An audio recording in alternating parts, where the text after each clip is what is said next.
ಏನೋ ರಾಜ್ಯಾದ್ಯಂತ ಹಕ್ಕಿ ಜ್ವರದ ಬಗ್ಗೆ ಜನರಲ್ಲಿ ಆತಂಕ ಹೆಚ್ಚಾಗ್ತಾ ಇದೆ ಅಂತಲೇ ಹೇಳ್ಬೋದು.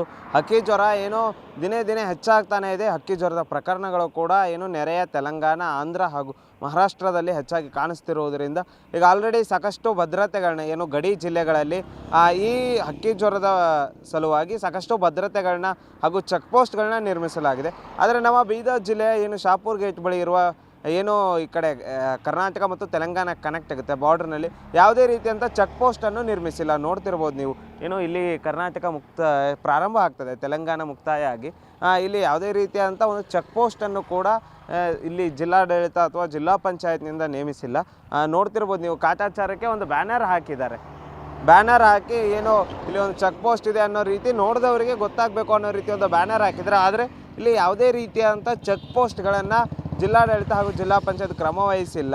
ನೋಡ್ತಿರ್ಬೋದು ನೀವು, ಪಶುಪಾಲನಾ ಮತ್ತು ಪಶುವೈದ್ಯಕೀಯ ಸೇವಾ ಇಲಾಖೆಯಿಂದ ಹಕ್ಕಿ ಜ್ವರ ಚೆಕ್ ಪೋಸ್ಟ್ ಅಂತ ಬರೆದಿದೆ. ಆದರೆ ಇಲ್ಲಿ ಸುತ್ತ ಎಲ್ಲೂ ಅಧಿಕಾರಿಗಳಿಲ್ಲ. ಏನು ಬೆಳಗ್ಗೆ 11:30 ಸುಮಾರಿಗೆ ಏನೋ ಮಧ್ಯಾಹ್ನ ಆದರೆ ಊಟ ತಿಂಡಿಗಾದರೂ ಹೋಗಿದ್ದಾರೆ ಅಂತ ಹೇಳ್ಬೋದು. ಆದರೆ ಇಷ್ಟೊತ್ತಿಗೆ ಅಧಿಕಾರಿಗಳು ಒಬ್ಬರು ಕೂಡ ಇಲ್ಲ. ನೋಡ್ತಿರ್ಬೋದು ನೀವು, ಗಾಡಿಗಳು, ಆಟೋ ರಿಕ್ಷಾ, ಟಮ್ ಕಾರ್ಗಳಲ್ಲಿ ಜನರು ಆರಾಮ್ಸೆ ಓಡಾಡ್ತಿದ್ದಾರೆ.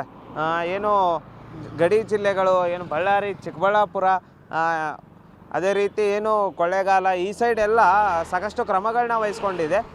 ಬೀದರ್ನಲ್ಲಿ ಕೂಡ ಭಾಲ್ಕಿ ಏನು ಮಹಾರಾಷ್ಟ್ರಕ್ಕೆ ಹತ್ಕೊಂಡಿರೋ ಬಾರ್ಡ್ರ್ನಲ್ಲಿ ಕೂಡ ಚೆಕ್ ಪೋಸ್ಟ್ಗಳನ್ನ ಪಶುವೈದ್ಯಕೀಯ ಇಲಾಖೆ ಹಾಗೂ ಜಿಲ್ಲಾಡಳಿತದ ವತಿಯಿಂದ ಮಾಡಲಾಗಿದೆ. ಆದರೆ ನಮ್ಮ ಬೀದರ್ನ ಶಾಪೂರ್ ಗೇಟ್ ಬಳಿ ಯಾವುದೇ ರೀತಿಯಾದಂಥ ಒಂದು ಚೆಕ್ ಪೋಸ್ಟ್ಗಳನ್ನ ನಿರ್ಮಿಸದೆ ಏನು ನಿರ್ಲಕ್ಷ್ಯ ವಹಿಸ್ತಾ ಇದೆ. ನೋಡ್ತಿರ್ಬೋದು ನೀವು, ಯಾಕಂದರೆ ಸುಮ್ಮನೆ ಕಾಟಾಚಾರಕ್ಕೆ ನಾವು ಮಾಡಿದ್ದೀವಿ, ಚೆಕ್ ಪೋಸ್ಟ್ ಮಾಡಿದ್ದೀವಿ ಅನ್ನೋ ರೀತಿಗೆ ಒಂದು ಬ್ಯಾನರನ್ನು ಹಾಕಿ ಇಲ್ಲಿ ಚೆಕ್ ಪೋಸ್ಟ್ ಇದೆ ಅನ್ನೋ ರೀತಿ ಬಿಂಬಿಸಿದ್ದಾರೆ.